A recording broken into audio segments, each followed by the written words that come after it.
Olá, meu fera, que bom que você está aqui com a gente agora para assistir a aula de ligações metálicas. Já vimos ligações iônicas, covalentes e agora a metálica, né? A ligação metálica, logicamente, como o nome já fala, ela ocorre entre metais. E você sabe que os metais eles têm alta eletropositividade. Vou lembrar para você aqui, ó. Vamos supor que eu tenho aqui a tabela periódica, né? Quanto mais para baixo e para a esquerda, maior é a eletropositividade. O que é eletropositividade? É uma média tendência que o elemento químico tem em doar elétrons, certo? Então, quem é que está justamente nessa região aqui da tabela periódica? Os metais, certo?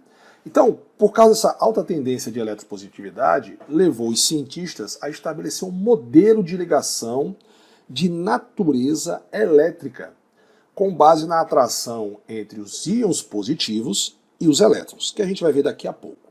Então eu fiz um esquemazinho para você entender um pouco de ligação metálica. Então, os átomos, os metais, geralmente eles são átomos que têm 1 ou 3 elétrons na camada de valência. Esses átomos, eles têm alta eletropositividade. Então, logicamente, isso leva eles formarem cátions para se tornar estável. E para se tornarem cátions, eles vão ter que fazer uma liberação parcial de elétrons. Nesse caso, por que parcial, Samuel? Porque nós estamos fazendo ligação entre metais. Essa liberação parcial de elétrons vai ocorrer, logicamente, nas camadas mais externas do elemento metálico. E aí, quando esse cara perder esses elétrons, ele vai formar cátions, teremos cátions e teremos um elétron semilivre. E aí, quando você tem esse um elétron semilivre e esse cátion, eu vou ter o que a gente chama de substâncias metálicas. Então, na ligação entre átomos de um elemento metálico, ocorre a liberação parcial, deixa eu mudar aqui a cor, liberação parcial de elétrons mais externos, ou seja, da camada mais externa, formando o quê? Cátions. Esses elétrons vão ficar livres numa região, que a gente vai chamar de mar ou nuvem de elétrons, dentro da estrutura metálica. Porém, ele pode se movimentar à vontade, porém, ele não pode abandoná-la. Então aqui eu tenho um esqueminha pra gente, ó. Olha aqui, ó. Eu tenho aqui os átomos neutros e eu tenho aqui o cátion. Então, faz de conta que essas bolinhas aqui são elementos químicos, certo? Esse aqui é um átomo, esse aqui é um cátion porque tem um sinal de mais. Essas bolinhas pequenininhas são os elétrons. Essa região toda em que ele está, a gente chama isso aqui de mar ou nuvem de elétrons. Aqui está representando melhor ainda, ó. Então aqui eu tenho o cátion. Cátion, lembre-se que é um elemento químico que perdeu um elétron. E aqui eu tenho os elétrons. Nessa região azul, que a gente chama de mar ou nuvem de elétrons. É interessante ressaltar que aqui não existe aquela figura de eu vou ligar X com Y. Então um elétron meu, um elétron seu, ou eu vou doar e você vai receber, ou nós vamos compartilhar. Não.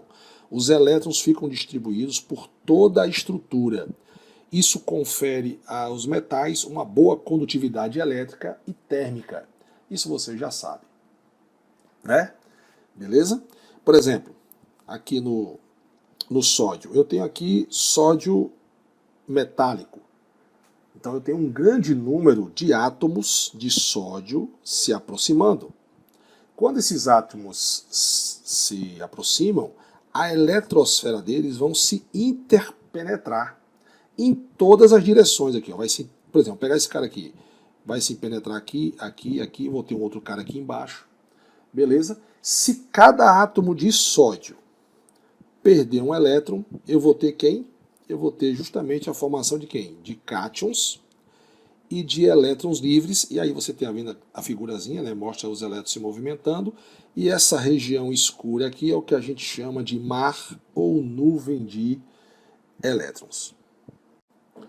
Então, de maneira geral, eu posso dizer o seguinte, que esses metais, eles tendem a perder 1, 2, ou até mesmo até mesmo 3 elétrons. Esses elétrons geralmente estão muito distantes do núcleo, então você já não tem uma grande atração, né, por ele. Então, como resultado, o que vai acontecer com esses elétrons? Eles vão escapar. E aí eu vou ter o que a gente chama de elétrons livres. Ou seja, eles vão transitar livremente por uma região que a gente também pode chamar de retículo metálico. Lembra do retículo cristalino iônico? Pronto, eu tenho um retículo metálico. E o interessante é que, por exemplo, o exemplo do sódio, aqui ele está no estado fundamental. Aqui ele perdeu um elétron. O sódio ele pode perder um elétron e pode voltar. E assim ficar se transformando em cátion, voltando a ser átomo. Se transformando em cátion, voltando a ser átomo. Certo? E você vai continuar recebendo e perdendo elétron. Recebendo, perdendo, assim sucessivamente. Então, meu aprovado, o que a gente pode concluir? Podemos dizer que, segundo essa teoria, o metal é um aglomerado de átomos nêutrons e cátions,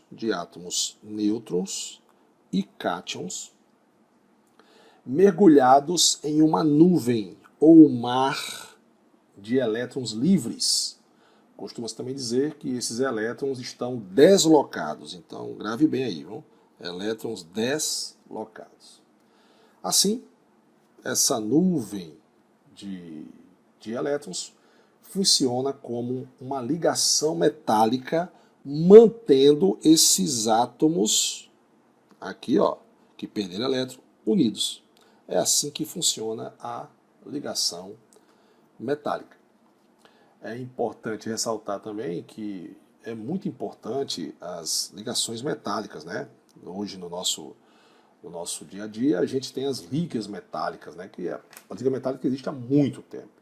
Daqui a pouco a gente fala sobre elas. Então, por exemplo, nós temos aqui o aço, né? Que é muito empregado na construção, em produtos veículos, fogões e etc.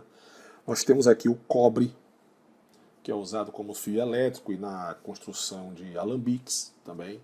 Nós temos aqui a nossa querida garrafinha de alumínio, né? O alumínio também é usado em construções, fabricação, utensílio doméstico, lata e etc. Temos aqui o magnésio, né? Nós temos a liga leve, né? A liga leve é alumínio e magnésio. Então o magnésio é leve e por isso é empregado em rodas de automóveis, portões, parte de avião e etc. Então veja que as ligas metálicas, que nós vamos falar daqui a pouco, são importantíssimas.